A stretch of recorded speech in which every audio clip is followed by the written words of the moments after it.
مہاجر قومی موومنٹ کے نام سے 1984 میں جو ہے نا یہ تنظیم بنی، اور 1986 میں اس وقت اس کو کامیابی ملی کہ جس وقت پٹھان مہاجر فسادات کے بعد شہر کے حالات بڑے خراب تھے اور دنگے فساد شروع ہو گئے تھے، تو اس دنگے فساد کو روکنے میں جو سب سے یعنی اس ریاستی ادارے غائب تھے، پولیس غائب تھی، کوئی بھی اس وقت ان حالات میں جو ہے نا شہریوں کا سامنا کرنے کی ہمت نہیں رکھتا تھا۔ ایسے میں جو ہے وہ الطاف حسین منظر عام پہ آئے، اور الطاف حسین نے جو ہے وہ ہزاروں کی تعداد میں 3 دن کے اندر جلسے کیے، مختلف چھوٹے چھوٹے جلسے، بڑے جلسے، یعنی جہاں بھی مجمع لگا ہوتا تھا یہ آتے تھے اور وہاں پہ یہ خطاب کرتے تھے اور ان کو جو ہے وہ اس فسادات سے روکتے تھے۔ اس کے نتیجے میں انہیں ایک جو ہے نا بہت زیادہ غیر معمولی ایسی مقبولیت ملی جو پاکستان میں کسی اور لیڈر کو نہیں مل سکی۔ اور تنظیم میں لیکن تنظیمی جو سیٹ اپ تھا، جو یونٹس اس وقت بنے تھے، اس زمانے میں ایک یونٹ ہوتا تھا، یونٹ کے اوپر سرکل ہوتا تھا، سرکل کے اوپر سیکٹر ہوتا تھا، سیکٹر کے اوپر زون ہوتا تھا، زون کے اوپر مرکز۔ تو یہ سسٹم تھا، تنظیمی اسٹرکچر جو تھا۔ تو لیکن ابھی جو نا تعداد جو تھی وہ ایسی تھی کہ ورکرز جو تھے وہ ایک یونٹ میں 50 یا 100 کے قریب تھے۔ تو ایسا ہوا کہ 87 کا پہلا الیکشن تھا اور ایم کیو ایم کا پہلا انتخابی نشان سیڑھی تھا۔ تو اس وقت جو نا یہ جو مٹھی بھر ورکرز تھے انہوں نے کام کیا، لیکن کیونکہ عوامی مقبولیت الطاف حسین کی بہت زیادہ ہو گئی تھی، اور یعنی اس وقت ایسے لوگ تھے جو اس بلدیاتی الیکشن میں کارڈز فل کر کے جو جمع یعنی اس دور میں جو ہوتا تھا کہ کارڈ فل کرتے تھے، گھروں پہ ڈالے جاتے تھے، وہ کام تک نہیں آتا تھا۔ یعنی کسی کو کچھ آتا تھا، کسی کو کچھ آتا تھا، لیکن بہرحال یہ ان لوگوں نے مل کر جو ہے نا ایک بڑی جدوجہد کی۔ لیکن الطاف حسین کی جو اپنی پرسنل مقبولیت اس میں، کیونکہ اس فسادات کو روکنے کی وجہ سے جو مقبولیت ہوئی تھی، اس مقبولیت کی وجہ سے جو ہے نا پبلک کا رجحان ہوا کہ ہم نے ان کو ووٹ ڈالنا ہے۔ نتیجہ یہ ہوا کہ 87 کا الیکشن سیڑھی کے انتخابی نشان سے جو ہے نا وہ یہ بہت بھاری تعداد میں یہ جیت گیا۔ ایم کیو ایم کا کراچی اور حیدرآباد میں میئر آ گیا۔ ڈاکٹر فاروق ستار انٹروڈیوس ہوئے پہلی بار کہ یہ پاکستان کے سب سے کم عمر میئر تھے، کراچی کے سب سے کم عمر میئر تھے، اور فاروق ستار منتخب ہو گئے۔ تو الطاف حسین کے نمائندے اس طریقے سے آگے، یہاں سے الطاف حسین کی سمجھیں کہ جو سیاسی عروج جو شروع ہوا وہ 87 کے بلدیاتی الیکشن سے ہوا۔ انتخابی نشان سیڑھی تھا، پتنگ تو ان کو بعد میں پھر کافی اس کے بعد ملا تھا۔ تو یہاں سے ان کی مقبولیت ہوئی۔ تو بیسکلی ہوا یہ کہ ایک چیز جو میں نے اس وقت نوٹ کی تھی، کم عمری میں بھی میں نے جو ہے نا یہ فیل کر لیا تھا کہ الیکشن سے پہلے اس زمانے میں یہاں پہ جو پاورز تھی وہ جماعت اسلامی اور جمعیت علماء پاکستان JUP، ان کا ہی میئر اور ڈپٹی میئر ہوا کرتا تھا۔ تو ان کی سیاسی جاگیرداری جو ہے وہ بالکل ختم ہو گئی شہری علاقوں سے، اور اس کا جو متبادل ہے وہ ایم کیو ایم کے روپ میں سامنے آیا۔ تو اس وقت جو ان کے لوگ تھے ان کے جلسے بھی بڑے تھے، اور وہ جو ہے نا اس مہاجر لفظ کی مخالفت بھی کر رہے تھے، ایم کیو ایم کی بھی مخالفت کر رہے تھے۔ لیکن جب وہ بدترین شکست سے دوچار ہوئے تو اس کے بعد جو ان کے ہنگامی ورکرز ہوتے ہیں جو کہ نعرے لگاتے ہیں اور جلسے جلوس میں شرکت کرتے ہیں، وہ پوری تعداد ایم کیو ایم کے الیکشن جیتنے کے بعد بڑی تیزی سے جو ہے وہ ایم کیو ایم میں شامل ہوئی۔ اور جو ہمارے علاقے کے یونٹ انچارج تھے آصف بھائی، تو میں نے ان سے یہ بات اس وقت کہی تھی کہ آپ کی جو پارٹی ہے، اس پارٹی کا اصل اثاثہ وہ لوگ ہیں جو الیکشن جیتنے سے پہلے آئے تھے، الیکشن جیتنے کے بعد جو لوگ آئے ہیں یہ وہ لوگ ہوں گے جو مستقبل میں ایم کیو ایم کو خراب بھی کریں گے، برباد کریں گے، اور اس کی لیے مسائل پیدا کریں گے۔ اور میری بات وہ سچ بھی ثابت ہوئی۔ تو ہاں، بدقسمتی ایم کیو ایم کی رہی کہ اس میں وہ لیڈرز بھی جو ہے نا ان کے دشمن بنے جو نظریاتی بنیادوں پر اس واقعے سے پہلے آئے تھے، کہ اگر ڈاکٹر فاروق ستار ہیں یا جو خالد مقبول صدیقی ہیں، ایسے اور جو لیڈر تھے، تو وہ بعد میں بکے، ان کا ایک بتدریج وہ ہوا۔ لیکن ہوتا یہ ہے جو ہمارا سسٹم چل رہا ہے نا، آپ کو اس کے بارے میں تھوڑا بتاتا چلوں کہ جب اس سسٹم میں کوئی اوپر آتا ہے تو اس پہ اسٹیبلشمنٹ ورکنگ شروع کر دیتی ہے اس کو خریداری کرنے کی، تو وہ بڑی خاموشی سے بکتے ہیں۔ تو فاروق ستار شروع میں جب آئے تو ان کو پوری مکمل سرپرستی اسٹیبلشمنٹ کی نہیں مل سکی، یہ بعض جگہ ان کو بڑے مسائل بھی ہوئے۔ جیسے مثال کے طور پہ شہر بڑا گندا ہوا تھا، بہت برا حال تھا شہر کا۔ تو اس وقت الطاف حسین نے فاروق ستار کو سپورٹ کرنے کے لیے یہ کیا کہ ہفتہ صفائی کے نام سے ایک مہم کا آغاز کیا، اور اس میں تمام جو ان کے جو کونسلر تھے ان کو بھی پابند کیا گیا، لیکن ایک ایک کارکن نے جھاڑو ہاتھ میں پکڑی اور صفائی کی، پورے شہر کو انہوں نے چمکا کے رکھ دیا، تاکہ جو اسٹیبلشمنٹ کی طرف سے جو شہر کو جو غلط نظارہ پیش کرنے کی جو سازش کی جا رہی ہے وہ دور ہو سکے اور فاروق ستار مضبوط ہو سکیں. فاروق ستار کو مضبوط کیا اس طریقے سے. لیکن بیسکلی جو گیم تھا تو وہ وفاقی گورنمنٹ سے چل رہا تھا. جتنی حکومتیں تھیں, چاہے نواز شریف کی گورنمنٹ تھی یا پیپلز پارٹی کی گورنمنٹ تھی, دونوں میں تھوڑا فرق یہ ہے کہ ایم کیو ایم کو زیادہ بدنام کرنے میں اور ایم کیو ایم کے خلاف جو بڑی سازشوں میں جو تنظیم شامل تھی وہ مسلم لیگ نواز شریف تھی, کہ انہوں نے جو ہے وہ جو پٹھان مہاجر فسادات ہوئے وہ انہوں نے کرائے. صحیح ہے. اور الطاف حسین کا پٹھانوں سے کوئی جھگڑا نہیں تھا, اور وہ یہی سمجھاتے تھے کہ پٹھان کا اور ہمارا کوئی معاشی جھگڑا ہی نہیں ہے, کسی قسم کا وہ نہیں ہے. اسی طریقے سے آپ دیکھیں 88 میں جب سندھی مہاجر ہوئے تو یہ پیپلز پارٹی کے دور میں ہوئے تو یہ سندھی مہاجر کرائے گئے, جبکہ سندھیوں کے ساتھ تو الطاف حسین کے بڑے زبردست تعلقات تھے اور یہ سائیں جی ایم سید کو پسند بھی کرتے تھے. سائیں جی ایم سید کے خلاف اس وقت جو ہے نا ایک پروپیگنڈا چل رہا تھا کہ ملک دشمن ہے یا اینٹی اسٹیٹ ہے, یہ باتیں ہوتی تھیں, لیکن الطاف حسین اپنے پروگرامز میں یہ بتایا کرتے تھے کہ جی ایم سید تو قائد اعظم کے ساتھی تھے, تحریک پاکستان میں حصہ لیا, پاکستان کو قرارداد منظور کروانے میں ان کا حصہ تھا, وہ وفاقی وزیر تعلیم رہے, انہوں نے تو پاکستان کی مخالفت نہیں کی, وہ اس گندے اور فرسودہ نظام کے خلاف انہوں نے آواز اٹھائی اور اسی وجہ سے وہ جو ہے پاکستان سے ناراض ہوئے. تو وہی کہتے تھے کہ ایسے لوگ جو ہماری اسٹیبلشمنٹ کی یا سسٹم کی خرابی کی وجہ سے پاکستان سے ناراض ہوئے تو ہمیں اس طریقے سے ان کو ریجیکٹ نہیں کرنا چاہیے, بلکہ ان کو قائل کرنا چاہیے, اور ہمیں اپنے سسٹم کو اتنا محفوظ اور اتنا اچھا بنانا چاہیے کہ ایسے ناراض عناصر جیسے جی ایم سید ایک بڑے جینیس شخصیت تھے,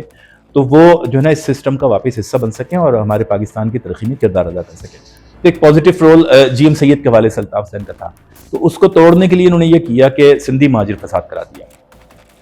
تو دوسرا یہ ہے کہ ایم کیو ایم پہ یہ ہوا کہ ایم کیو ایم کا انڈیا سے نہ کنیکشن تھا نہ راز سے کوئی تعلقات تھے, لیکن نواز شریف نے یہ پالیسی بنائی یہاں سے لے کے انٹرنیشنل سطح تک کہ یہ وہ کیا کہ یہ را کے لیے کام کرتے ہیں یا انڈین انٹیلیجنس کے ساتھ ان کا کنیکشن ہے, تو اس قسم کے جھوٹی چیزیں پھیلائیں. اور پیپلز پارٹی گورنمنٹ نے یہ کیا کہ انہوں نے ماورائے عدالت قتل زیادہ کیے, یہ ساری چیزیں. تو اس قسم کا جو ہے نا وہ ایک سارا سسٹم شروع ہوا. اب ہوا یہ کہ کیونکہ باہر سے آپ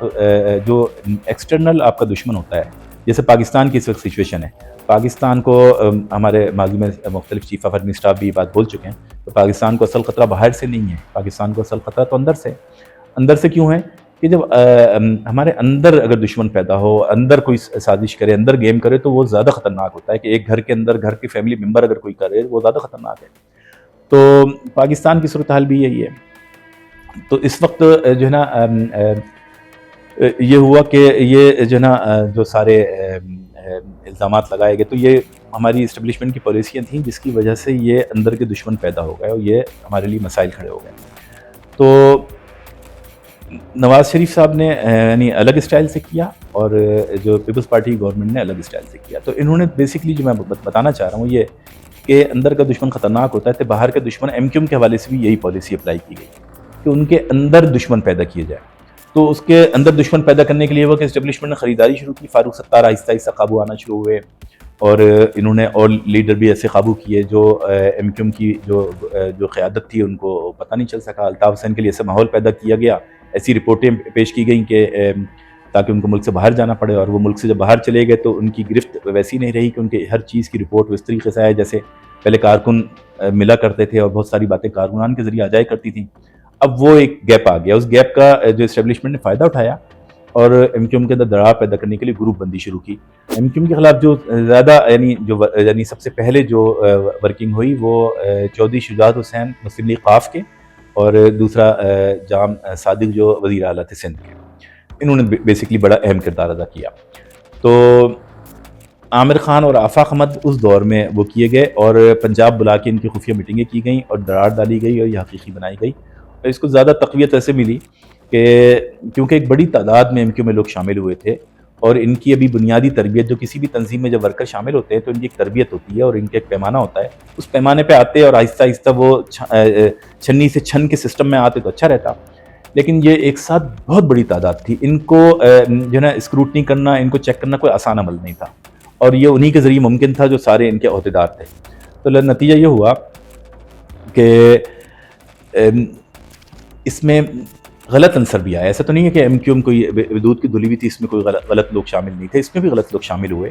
لیکن یہ سارے غلط لوگ 88 میں یعنی 87 میں الیکشن جیتے ہیں پہلا، اور اس کے بعد 88 میں جب الطاف حسین نے جو ہے نا یہ اناؤنس کیا کہ جو شخص بھی کسی چوری میں، ڈکیتی میں، کرائم میں، کسی بھی جرم میں انوالو ہوگا تو اس کے خلاف جو ہے نا تنظیمی کارروائی کی، اس کو تنظیم میں نہیں رکھا جائے گا، کوئی غیر قانونی اسلحہ رکھے گا تو اس کے خلاف بھی تنظیمی کارروائی ہوگی، یہ پالیسی بنی۔ اور اس پالیسی کے بعد بہت بڑی تعداد میں لوگ نکالے گئے پارٹی سے۔ جب یہ پارٹی سے لوگ نکالے گئے تو یہ کیونکہ جام صادق بھی اپنا گیم کھیل رہے تھے اور چودھری شجاعت حسین بھی اپنا گیم کھیل رہے تھے، تو یہ ہوا کہ انہوں نے آفاق عامر کے ذریعے وہ دراڑ یہ ڈالی، کیونکہ یہ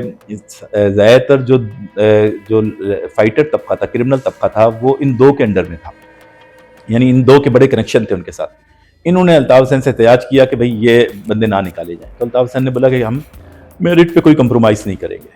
تو یہیں سے یہ اختلاف بڑھا، اور اس اختلاف کے نتیجے میں پھر جو ہے وہ آہستہ آہستہ ایسے مسائل ہوئے کہ پھر یہ ایم کیو ایم حقیقی جو ہے نا انڈر گراؤنڈ بنی، اور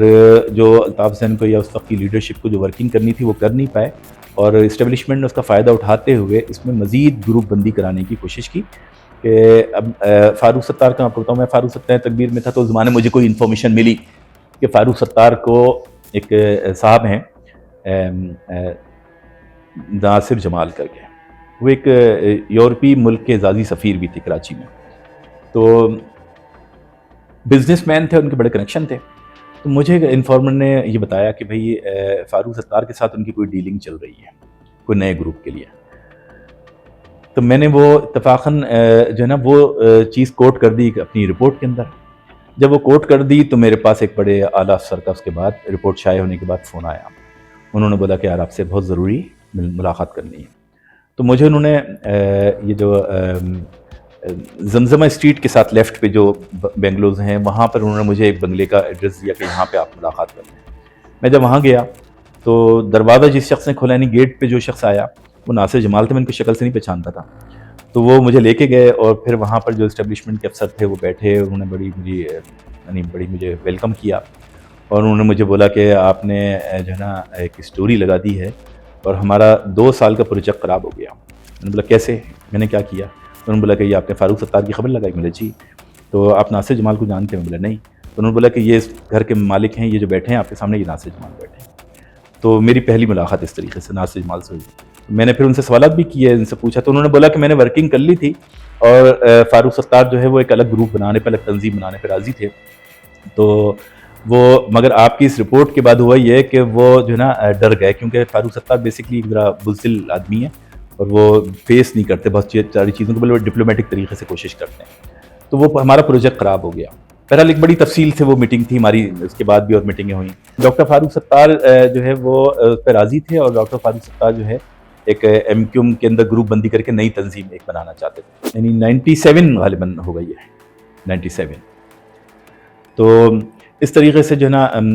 یہ فاروق ستار کا یعنی ایک بڑا فیگر ہے، میں جو بتا رہا ہوں کہ ایک بڑا فیگر کس طریقے سے وہ ہوا۔ اسی طریقے سے جو ہے نا کیا نام ہے، ڈاکٹر خالد مقبول ہیں۔ ڈاکٹر خالد مقبول بھی جو ہے وہ اسی طریقے سے ان کا بھی ان کو زیادہ کامیابی ایسے ملی کہ ان کے ساتھ کچھ ایم پی تھے، اور متحدہ کی جو آرگنائزنگ کمیٹیاں تھیں، سرحد کی، سندھ کی، پنجاب کی، سب کی، بلوچستان کی، یہ بھی ان کے ساتھ تھیں۔ تو اس میں جو ہے نا خالد مقبول بھی اس وقت، مگر خالد مقبول کو بہت زیادہ اسٹیبلشمنٹ سے سپورٹ ملی، اور خالد مقبول نے اس زمانے سے گیم چارے شروع کر دیا۔ خالد مقبول بانی بننے کی وجہ یہ ہے کہ ایک تو یہ اور بہت سارے لیڈروں سے پرانے بھی ہیں، اور دوسرا یہ کہ ان کی اصل میں ڈائریکٹ ڈیلنگ ہوئی تھی، اور اتفاقاً انہوں نے میرے سے ہی رابطہ کیا تھا اس زمانے میں جس وقت یہ گروپ بندی ہو رہی تھی، نواز شریف کی گورنمنٹ تھی، یہ نواز شریف کے دور میں ہوا تھا۔ تو میرے پاس 2 بندے جو نا لندن سے 2 بندے آئے، وہ لندن سیکریٹریٹ میں ہوتے تھے، تو انہوں نے آ کے مجھ سے ایک سندھ انفارمیشن کے ایک آفیسر تھے وہ، اور ایک ایم کیو حقیقی کا سیکٹر انچارج تھا لیاقت آباد کا، یہ 2 بندوں نے مجھ سے رابطہ کیا، اور پھر انہوں نے بولا کہ ہمیں جو ہے نا انٹرنیشنل سیکریٹریٹ کے 2 بندے ملنا چاہتے ہیں۔ اس طریقے سے میری ملاقات ہوئی، تو انہوں نے یہ بتایا کہ بھئی ہم ڈاکٹر خالد مقبول کے نمائندے ہیں، اور ہم یہ چاہتے ہیں کہ ہم آپ کو جو ہے نا آپ یہ گورنر راج لگانا چاہ رہے ہیں نواز شریف، تو اگر ہم آپ کو اپنے 10 ایم پی سندھ سے، اور اس کے علاوہ جو ہے نا یہ سارے لوگ اپنے دے دیں اسمبلی کے جو M N A M P ہیں، تو اور متحدہ آرگنائزنگ کمیٹی، تو ہمیں ایک نئی پارٹی بنانے کی اجازت دی جائے۔ میں نے بولا کہ میں کیا کر سکتا ہوں آپ کے لوگ، آپ کے اسٹیبلشمنٹ میں اچھے روابط ہیں تو آپ ان سے بات کر لیں. میں پھر ایک جو نا یہ سارا پروپوزل اور ان کی لسٹیں جو انہوں نے مجھے لکھ کے دی تھیں وہ ساری لسٹیں لے کے پھر میں ایک اسٹیبلشمنٹ کے ایک طاقتور افسر کے پاس گیا. ان سے میں نے بات کی تو انہوں نے مجھے یہ کہا کہ جو ہے نا بہت اچھا آئیڈیا ہے اور اس سے تو بالکل الطاف حسین کا یعنی پورا وہ چیپٹر کلوز ہو جائے گا، لیکن ایک پرابلم ہے کہ ہم پیمنٹ نہیں دے سکتے. ڈاکٹر خالد مقبول صدیقی نے اس میں یہ تھا کہ فی ایم پی اے جو ہے نا 1 کروڑ روپے مانگا تھا، اور اس کے علاوہ کچھ لیڈروں کے لیے مراد تھیں، اور ان کی یہ تھا کہ ہمیں کچھ لوگوں کو باہر جن کو یہاں خطرہ ہو سکتا ہے تو وہ باہر نکل جائے. اس طریقے سے یہ ساری بات. تو مجھے اسٹیبلشمنٹ کے جو افسر نے بولا کہ آپ کو میں جو ہے نا نواز شریف سے یہ تو ہو سکتا ہے کہ میں آپ کو 2 ایڈوائزر دلا دوں گا یعنی، اور ایک وفاقی وزارت پیٹرولیم. خالد مقبول کو وہ بڑی پسند تھی،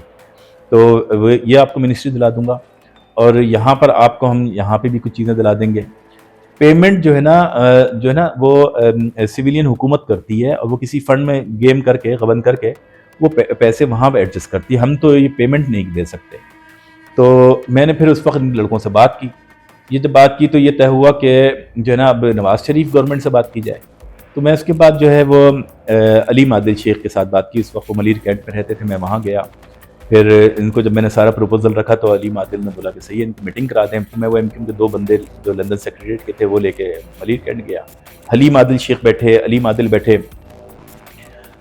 سارے معاملات ہوں. میرے سے انہوں نے پوچھا کہ کیا ہونا چاہیے. میں نے بولا کہ الگ پارٹی بناتے ہیں تو آپ ان کو الگ پارٹی کا نام جو رکھا گیا وہ یہ کہ MQ ہی نام ہوگا، لیکن اس کا نام ہوگا مظلوم قومی موومنٹ. صحیح ہے، یہ طے ہوا. تو یہ لیکن جو ہے نا علیم عادل یہ تھا کہ علیم عادل کا کہنا تھا کہ یہ مسلم لیگ نواز شریف گروپ کو جوائن کر لیں. میں نے ان سے یہ کہا کہ نواز شریف کو تو یہاں پہ کوئی مقبولیت ہی نہیں ہے سندھ میں، اور کراچی میں کوئی طاقت ہی نہیں ہے، آپ ادھر وہ اس پہ کیوں زور دیتے ہیں؟ اگر آپ کو اپنا سیاسی گیم کھیلنے ہیں تو آپ کھیل لیں اپنا. تو نواز شریف سندھ کے دورے پہ تھے. یہ ہوا کہ یہ واپس آئیں گے تو میٹنگ کریں گے، مگر علیم عادل شیخ نے ایک روڑا اٹکایا کہ جو ہے نا میں جب اتنا بڑا نواز شریف کو فائدہ دوں سندھ میں تو اس کا مجھے یہ صلہ ملنا چاہیے کہ مجھے سندھ کے اندر ہماری کوئی سیٹ ہے وہاں سے الیکشن وہ کروا دیں، وہاں سے بن کر مجھے جو ہے نا چیف منسٹر بنا دیں. میں ہنسا. میں نے ان کو بولا کہ یار علیم بھائی آپ کو سوال ہی پیدا نہیں ہوتا ان حالات میں اس وقت آپ کو چیف منسٹر بنایا جائے. یہ جو سیاسی حالات ہیں اس میں ممکن نہیں ہے. آپ کوئی اور سیٹ پکڑ لیں، کوئی اور فائدہ لے لیں، آپ وزارت داخلہ لے لیں تو میں آپ کو بڑا یہاں پہ سپورٹ کر سکتا ہوں، لیکن یہ چیزیں آپ نہ کریں. لیکن پھر ہوا یہ کہ یہ سب میٹنگ ہونے کے بعد جب علیم عادل شیخ نے جب وہ نواز شریف کے ساتھ یہ گیم کیا تو اس میں یہ چیز انہوں نے ڈال دی اور یہ معاملہ اس وقت ادھورا رہ گیا. تو ورنہ بیسکلی یہ جو ابھی آپ کو اتحاد نظر آ رہا ہے نا کہ بیسکلی نواز شریف کا خالد مقبول کا جو اتحاد ہے، یہ بیسکلی میں اس کا بڑا گواہ ہوں کہ میرے سامنے ہی اس زمانے میں یہ سلسلہ چلا تھا. تو نواز شریف کو پتا تھا کہ ڈاکٹر خالد مقبول جو ہے بڑا انٹرسٹڈ ہیں، تو یہ موجودہ پروجیکٹ بھی جو ہوا ہے تو اس میں خالد مقبول کی زیادہ اہمیت ہے. اور جہاں تک آپ مصطفیٰ کمال کی سمجھتے ہیں تو مصطفیٰ کمال کی جو اہمیت ہے وہ یہ ہے کہ مصطفیٰ کمال کے پاس جو ہے نا وہ سارے ٹارگٹ کلرز اور وہ کرمنل لوگ زیادہ ہیں جو ماضی میں یہاں پہ جو ہائی پروفائل کیسز میں جن کے نام تھے وہ سارے کے سارے زائد تر 80% مصطفیٰ کمال کے پاس ہوں. لہٰذا مصطفیٰ کمال کی اہمیت الگ ہے اور خالد مقبول کی پولیٹیکل اہمیت ہے. تو موجودہ جو الیکشن کا جو گٹھ جوڑ آپ کے سامنے ہوا ہے تو وہ یہ گٹھ جوڑ بیسکلی اس زمانے کا تھا جو آج آپ کو نظر آ رہا ہے اس وقت. 88 میں آئی تھی، لیکن جب مجھے یاد پڑ رہا ہے کہ 88 میں انہوں نے پہلے دونوں الیکشن میں کھڑے ہوئے تھے، پھر ایک کا غالباً قومی کا بائیکاٹ کیا تھا، صوبائی میں پھر آ گئے تھے. اس طریقے سے ہوا تھا. تو کیونکہ بی بی کی بعد میں حکومت آئی تھی وہ الیکشن اس میں، تو اس کے بعد تو پھر MQ ترقی کرتی رہی، جتنے آپریشن ہوتے رہے MQ ترقی کرتی رہی. تو پھر کبھی اس پہ انشاءاللہ تفصیل کے ساتھ پھر ایک الیکشن پہ بتائیں گے کہ کس الیکشن میں کیا ہوا.